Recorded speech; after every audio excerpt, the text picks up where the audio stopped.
உங்கள் favourite TV ஷோக்களை இனி miss பண்ண தேவையில்லை. ZEE5 இல் முற்றிலும் இலவசமாக காணுங்கள். இங்கேயும் எப்பொழுதும். உங்க அம்மா உன்னை விட்டுட்டு போனது கஷ்டமான விஷயம்தான். ஆனா அதுக்காக நீ இப்படி பண்றது சரின்னு உனக்கு தோணுதா? நான் நிறைய யோசிச்சிட்டேன்.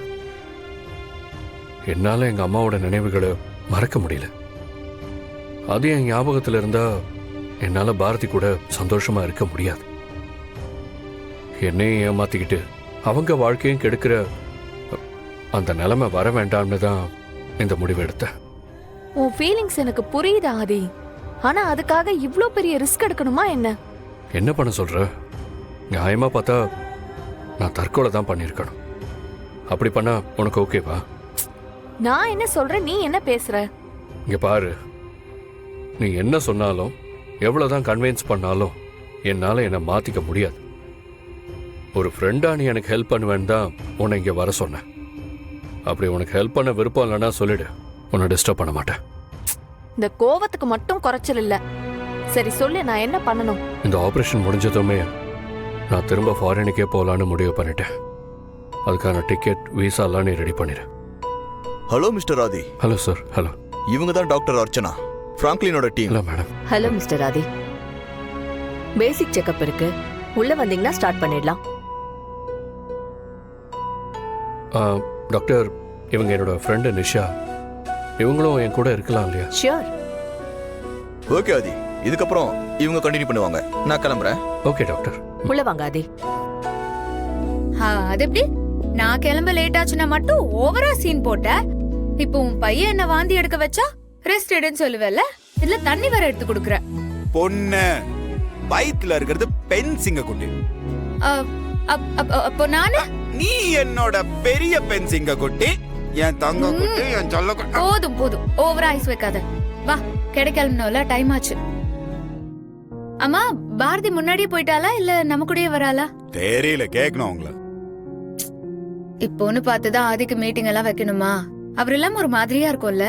உனக்கே அப்படி இருந்துச்சுன்னா எனக்கு எப்படி இருக்கும்? புரியுதுதான். பொதுவா ஃப்ரெண்ட்ஸ்னா வாழ்க்கையில ஹெல்ப் பண்ணுவாங்க. ஆதி எனக்கு வாழ்க்கையை கொடுத்துருக்கானே, உண்மையிலே ஹீரோ தான் இல்ல. ஆனா என்னன்னு தெரியல, அவனுக்கு நேத்துல இருந்து முகமே சரியில்லை. ஏதோ யோசிச்சுட்டே இருக்கிற மாதிரி இருக்குது.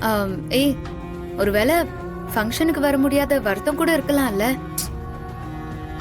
வழக்கமா அவன் இப்படி இருக்கவே மாட்டானே. பாரதியை தேடி அவன் வந்தப்போ கூட இப்படி இருக்கலையே அவன். அவங்க அம்மா போனதுல இருந்தா, அதுலயும் நேத்து பார்த்ததுல இருந்து ரொம்ப வித்தியாசமா இருந்துச்சு. ஏய், பாரதி கூட எல்லாம் எந்த பிரச்சனையும் இல்லைல்ல. காலையில் நான் பாரதியை பார்த்தேன், சந்தோஷமா தானே இருந்தாங்க அவங்க. ஆனா ஒண்ணுடா, பாரதி செஞ்ச எல்லாத்தையும் முழுசா மறந்தாதான் நல்லது. ஆனா என்னதான் இருந்தாலும் நமக்குள்ள ஒரு சின்ன விரிசல் இருந்துட்டே தானே இருக்கும். எனக்கு தெரிஞ்ச அவரு பாரதிய மன்னிச்சிட்டாரு. அதே மாதிரி அவ செஞ்சதையும் மறந்துட்டாருன்னா ரெண்டு பேரும் நல்லா இருப்பாங்கடா. அதெல்லாம் கண்டிப்பா மறந்துடுவான். அவனுக்கு இந்த தப்பான விஷயம் ஞாபகம் வச்சிருக்கிறது பிடிக்காது. நீ வேணா பாரு, அடுத்த தடவை அவனை பார்க்கும்போது எல்லாத்தையும் மறந்துருப்பாங்க. சொல்லு நிஷா. உன் ஆதிய பார்த்தேன். ஏன் ஆதியா? அந்த ஆதி 4 வருஷத்துக்கு முன்னாடியே செத்துட்டான். இப்ப இருக்கிறது வேற ஆதியா இருக்கும். இப்ப இருக்கிறது வேணா நீ சொல்ற ஆதியா இருக்கலாம். ஆனா இன்னும் கொஞ்ச நேரத்துல அவன் உன்னோட பழைய ஆதியா வரப்போறான். ஏய், என்ன உளறிட்டு இருக்க? வளரல. நீயும் நானும் 4 வருஷத்துக்கு முன்னாடி அமெரிக்கா ஏர்போர்ட்ல பார்த்த அதே ஆதியா இப்ப திரும்ப வரப்போறான். புரியல நிஷா. ஆதி அவனோட 4 வருஷம் மெமரிஸ் ஃபுல்லா இரேஸ் பண்ண வந்திருக்கான். ஆனா அவனுக்கு கல்யாணம் ஆகி குழந்தைங்கலாம் இருக்குன்னு கேள்விப்பட்டேன். எல்லாமே இருந்துச்சு, ஆனா இப்போ அது அவனுக்கு தேவையில்லைன்னு முடிவு பண்ணிட்டான். தயவு செஞ்சு கொஞ்சம் புரியுற மாதிரி சொல்ல. சொல்றேன். நான் நிறைய யோசிச்சிட்டேன். என்னால எங்க அம்மாவோட நினைவுகளை மறக்க முடியல. அது என் ஞாபகத்துல இருந்தா என்னால பாரதி கூட சந்தோஷமா இருக்க முடியாது.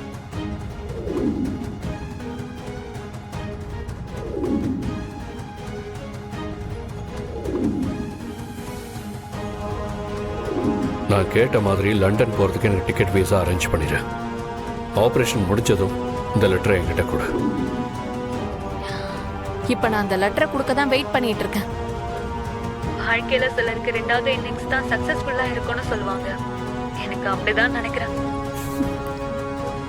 ஆபரேஷன் முடிஞ்சு வந்தா அது என்னோட ஆதியா தான் வரணும். எனக்கு மட்டும் சொந்தமான ஆதியா வரணும். நிஷா, உன் கையில இருக்கிற லெட்டரை நான் சொல்ற மாதிரி மாத்தி எழுதி கொடு. எப்படி மாத்தணும்னு சொல்லு, மாத்திடுறேன். அப்புறம் டிக்கெட் போட சொன்னல, லண்டனுக்கு வேண்டாம், அமெரிக்காக்கு போடு. ஓகேடி, நான் டிக்கெட் போட்டுட்டு கால் பண்றேன். நீ லெட்டர்ல என்ன எழுதணும்னு மெசேஜ் பண்ணு.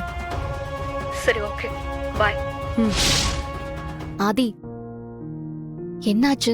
காலையில இருந்து ஃபோன் பண்ணிட்டே இருக்கேன், நீங்க எடுக்கவே மாட்டேங்கிறீங்க. இல்ல, கொஞ்சம் பிஸியா இருந்துட்டேன்.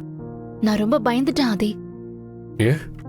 இல்ல, நீங்க ஃபோன் அட்டன் பண்ணலனதும் இன்னும் நீங்க என்ன மன்னிக்கலையோன்னு தோணுச்சு.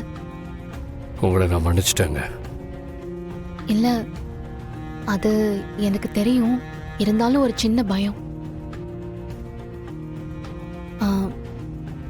ஆதி, நான் ஒன்னு சொன்னா தப்பா எடுத்துக்க மாட்டீங்களே?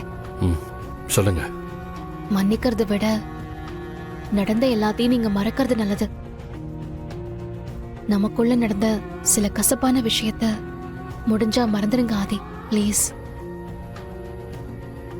கஷ்டம்தான், இருந்தாலும் மறந்துட்டா நல்லது தானே? ஆமா, மறந்தா நல்லதுதான். நமக்குள்ள நடந்த மறக்கத்தான் நான் இங்க வந்திருக்கேன். அப்போ ஊர்ல இருந்து வரும்போது எல்லாத்தையும் மறந்துட்டு வந்துருவீங்க, அப்படிதானே? அடுத்த தடவை நீங்க என்ன பார்க்கும்போது நமக்குள்ள நடந்த எதுவுமே ஞாபகத்துல வச்சுக்காம எல்லாத்தையும் மறந்துட்டு நிக்கிற ஆதியாதான் நீங்க என்ன பார்ப்பீங்க. தேங்க்ஸ் ஆதி. நீங்க இவ்வளவு சீக்கிரம் மாறுவீங்கன்னு நான் எதிர்பார்க்கல. நான் மாறணுங்கிறது காலத்தோட கட்டாயம். அதனாலதான் மாறிட்டு இருக்கேன். நீ பண்ண எல்லா மொள்ள மாதிரி தனமும் எனக்கு தெரியுயா. பஞ்சாயத்து பிரசிடென்ட் 5 தடவை இருந்துட்டு இருக்க, கொஞ்சம் கூட பெரிய மனுஷனா நடந்துக்க மாட்டியா? உன்னை விட நான் வீராப்பு பிடிச்சவன் தான். நானே சின்ன தேசுங்க வாழ்க்கை நல்லா இருக்குன்னு என்னை மாத்திட்டு வந்து உட்கார்ந்துட்டு இருக்கேன்.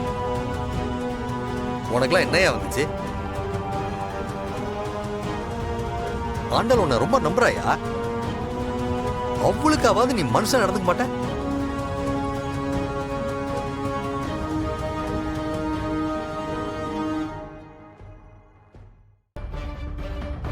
சரி, கடத்திருப்பவளாக வரலையா? சம்மதி. வந்துடாதையா? என் மகனும் மருமகளும் வாழ்க்கையில அடுத்த கட்டத்துக்கு போறாங்க. அங்க நீ வந்தா ஏதாவது பண்ணி கெடுக்க தானே பாப்ப. அதனால அந்த பக்கம் வந்துடாத. ஏ சம்மதி, நான் பொறுமையா இருக்கேன்ட்டு ரொம்ப தான் பேசிட்டு இருக்கீங்க. தர்மலிங்கம் வேற மாதிரி. அதான் எல்லாருக்கும் தெரியுமே. அதனாலதான் உனக்கு கடை பக்கம் வராதுன்னு சொல்றேன். ஜீ5 ஆப்பை டவுன்லோட் செய்து அனைத்து எபிசோடுகளையும் இலவசமாக பாருங்க.